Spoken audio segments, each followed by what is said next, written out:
మాకు కొత్తగా పరిచయమైన వాళ్ళు ఇక్కడైతే హనుమాన్ పూజ అయితే చేయిస్తున్నారు. అందుకోసం మమ్మల్ని ఇన్వైట్ చేశారు.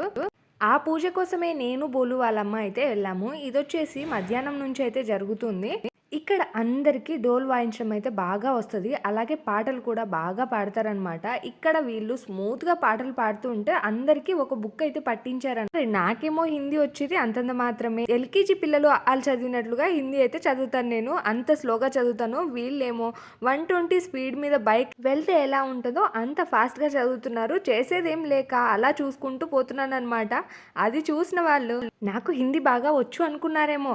ఇది తుమ్ భీ ఏక్ గానా గావో అన్నారు. దెబ్బకి చచ్చింది కొడుకు. నేను హిందీ మాట్లాడితేనే మీరు భరించలేరు. అలాంటిది పాట అంటే కష్టమే అని. ఆ తర్వాత నుంచి తల ఎత్తి పైకి చూస్తే ఒట్టు. పూజ అంతా అయిపోయాక దేవుడికి ప్రసాదం పెట్టేసి దాని తర్వాత 9 మంది అమ్మాయిలకు దేవీ స్వరూపాలుగా భావించి వాళ్ళకు కూడా పూజ చేసి ప్రసాదం అయితే ఇస్తారు. దాని తర్వాత మా వంతు.